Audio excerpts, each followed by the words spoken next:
አንድ ወጣት ወደ አጎቱ ጋር ይሄድና አጎቴ ጨንቆኛል ላማክርህ እፈልጋለሁ ብሎ ይለዋል። አጎትየውም ከቆመበት ቁጭ አለና የወንድሜ ልጅ ምንድነው የጨነቀ ንገረኝ እስኪ ብሎ ይጠይቀዋል። ያ ወጣትም አጎቴ ሰዎች ሲቸግራቸው ብር አበድራቸዋለሁ፣ እነርሱ ቸግሯቸውም ይሁን በምን ምክንያት ያን ብር በዛው ይዘው ይጠፋሉ፣ አይመልሱልኝም። እንደምታውቀው ከባለቤቴ ጋር በጣም እንዋደዳለን፣ ነገር ግን ባለቤቴ አታከብረኝም። ሰዎች በጨነቃቸው ጊዜ የኔን ታሪክ ለነሱ መጽናኛ እንዲሆን ብዬ የወደኩበትን የተነሳውበትን እነግራቸዋለሁ። ለጊዜው መጽናኛ ይሆናቸዋል፣ ነገር ግን ከሆነ ጊዜ በኋላ ይንቁኛል። አጎቴ አሁን ብቻዬን ነው ያለሁት፣ ሰው አያከብረኝም፣ ሰው ይንቀኛል፣ ምን ላድርግ ብሎ ይጠይቃቸዋል። አጎትየው መልሶ እንዲህ ይለዋል፣ ልጄ በዚህ ዓለም ላይ ብዙ ማውራት እንደመታደል ቢታይም ዝምታ ግን ኃይል ነው።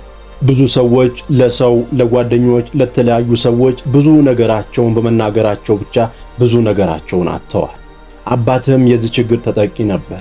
ነገር ግን ይሄን ችግር ከፈታ በኋላ ሰዎች እንዳከበሩት ኖሮ እንዳከበሩት ነው የሞተው። ይሄን ሁሉም ገንዘብ ያወረሰ ከዛ ይሄን ችግር ከቀረፈ በኋላ ነው። እንግዲያውስ እኔ ጋር የመጣኸው ለመስተካከል ፈልገህ ነው። አንተ ፍጹም ሰው እንዲያከብርህና እንዲወድ የምትፈልግ ከሆነ እነዚህን 6 ነገሮች ያለምንም ቅድመ ሁኔታ አድርጋቸው፣ ተግብራቸው፣ ሰው እንዳከበረ ትኖራለህ ብሎ ይለዋል። አንደኛ፣ ያለፈ ታሪክህን በፍጹም ለማንም አትናገር። ያለፈ ታሪክህ ዛሬ ላይ ታሪክ የሆነው ስላለፈ ነው። ሰዎች ስላንተ ታሪክ፣ ስለ መጥፎ ነገር፣ ስለወደቅበት፣ ስለተነሳበት ታሪክ ሲሰሙ አንተን መልሰው በዛ ባለፈው ታሪክ በመጣበት ጉድጓድ ሊቀብሩ ስለሚፈልጉ ያለፈ ታሪክህን በፍጹም አትናገር። ያለፈ ታሪክህን ነግረሃቸው ዛሬ እንኳን ጥሩ ላይ ብትሆን እነሱ የሚያስቡህ ድሮ በነበርክበት በነገርካቸው በደካማ ማንነትህ ነው የሚፈርጁህ። ሰዎች አንድ ጊዜ መጥፎ ምስል አይምሯቸው ውስጥ ካስገቡ ያንን ምስል ለማውጣት ይቸገራሉ። ሁልጊዜም በዛ በምስል ነው ሊያስታውሱ የሚፈልጉት። አይምሯችን ብዙ ጊዜ ከጥሩ ነገር ይልቅ መጥፎን ነገር የመቀበል አቅም አለ። ትናንት የወደክበትን ጉድጓድ ለዛሬው ጓደኛ በፍጹም አትንገረው፣ ካልሆነ ነገ እዚያው ጉድጓዱ ውስጥ ሊጥልህ ይፈልጋል።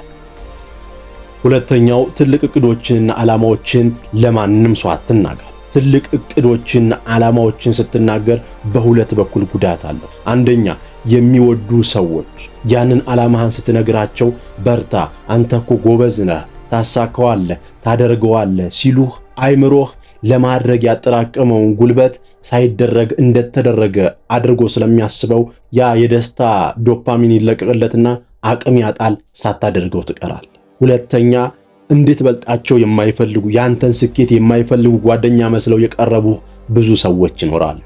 እነርዛ ሰዎች የሆነ ነገር ልታደርግ እንደሆነ ከነገርካቸው ጥሩ እንዳልሆነ እንደማይሳካልህ ብትከስርስ ብለው አይምሮ ውስጥ ጥርጣሬ ያስገባሉ።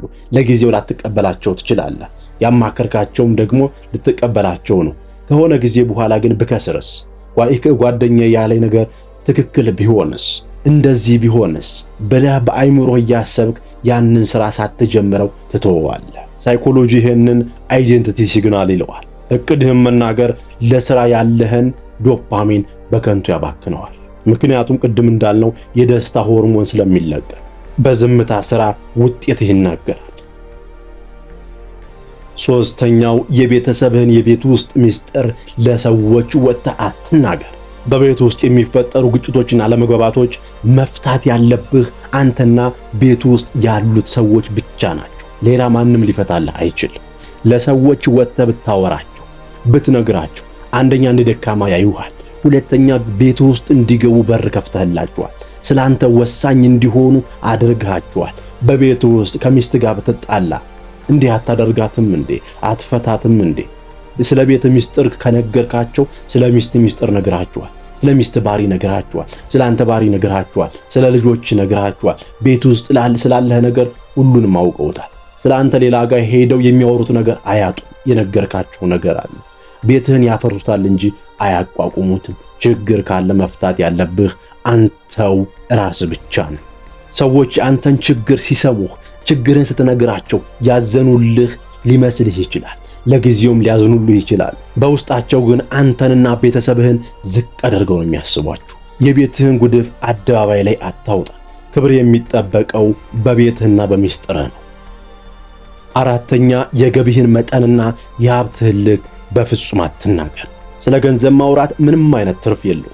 እንደውም ስለ ገንዘብ ስላለ ነገር ስታወራ ሰዎች እንድትሰጣቸውና አንተን ለመበዝበር ብዙ ፍላጎት ያድርባቸዋል።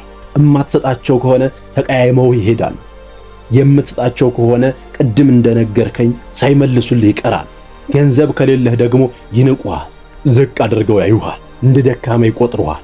የገንዘብህን መጠን መናገር በሰዎችና በአንተ መካከል የኃይል ሚዛን ፓወር ዳይናሚክ ይፈጥራል። ኪስህ ምን ያክል እንደሚመዝን ለሰው ሳይሆን ለባንክህ ንገረው። አምስተኛው ያደረከውን በጎ ነገር በፍጹም ለሰው አትናገር። መልካም ነገር አድርገህ ለሰው ስትናገር ያ መልካም ነገርህ ለታይታ እንደሆነ ያስቆጥርብሃል። አንተ እንኳን ለታይታ ባታደርገው በሰዎች ዘንድ ለታይታ እንደሆነ ያስቆጥርብሃል። ትክክለኛ በጎ አድራጎት ምስጋናን ሳይሆን ውስጣዊ እርካታን የሚፈልግ ብቻ ነው። መልካም ስራህን ስትናገር ምስጋናን ትቀበላለህ፣ መንፈሳዊ ዋጋ ግን ይቀንሳል። ቀኝ እጅህ የሰጠውን ግራ እጅህ አይወቀው ይላል መጽሐፍ ቅዱስ። በጎ ነገር ስታደርግ ከልብህ ከሆነ ያን በጎ ነገር የምታደርገው ተደብቀህ አድርገው። ምን ያክል መንፈስ ደስተኛ እንደሚሆን ያኔ ትረዳለህ። ስድስተኛው ድክመቶችንና ጥልቅ ፍርሃቶችን ለማንም ሰው አትናገር። ሁሉም ሰው ድክመት አለው። ነገር ግን ድክመትህን ለሁሉም ሰው መናገር ራስህን ለጥቃት ማጋለጥ ነው። በሕይወት ውስጥ ዛሬ ወዳጅ የሆነህ ጓደኛህ ነገ ጠላት ሊሆን ይችላል። ያንተን ፍርሃትና ደካማ ጎኖችን የምትነግረው ከሆነ ነገ ጠላት ሲሆንህ በዛ በነገርከው ዥው ይገባልሃል። ምክንያቱም አንተ የሚያጠቃ ማንኛው እንደሆነ ያውቃል፣ ማንኛው እንደሚያስፈራ ያውቃል፣ ማንኛው ስጋትህ እንደሆነ ያውቃል። ያኔ የነገርከው ድክመትህ አንተን ለመምታት መሳሪያነት ያንን እንደ ወጥመድ ይጠቀመዋል። ሰዎች ድክመትህን ካወቁ አንተን በቀላሉ ማኒፑሌት ማድረግ ይችላል። ትጥቅህን ለጠላት አታሳይ። ድክመትህን የምትነግረው ለሚገነባህ ሰው ብቻ ነው። ለሚገነባህ ሰው ማለት የአእምሮ ችግር ካለብህ ለአእምሮ ሐኪም ትነግረዋለህ፣ እሱ ችግርህ እንዲፈታልህ። ህመም ካለብህ ለዶክተር ነው የምትነግረው። አማካሪ የሚያስፈልግ ከሆነ ለአማካሪ ነው የምትነግረው። ለማንም ሰው መናገር የለም።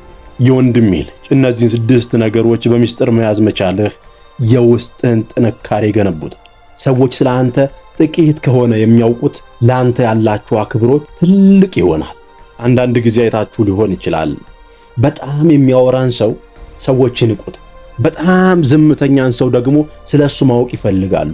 እርሱን ሊያማክሩት ይፈልጋሉ፣ ሊቀርቡት ይፈልጋሉ፣ ሊወያዩት ይፈልጋሉ። ያከብሩታል፣ ይፈሩታል።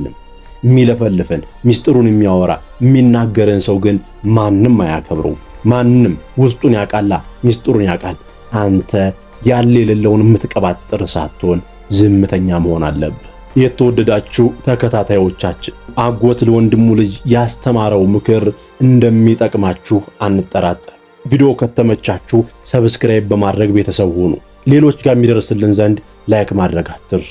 ሐሳብ አስተያየት ካላችሁ ኮሜንት ላይ አስቀምጡልን፣ እንመለስላችኋል። በሌላ ቪዲዮ በቀጣይ እስከምንገናኝ ድረስ መልካም ጊዜ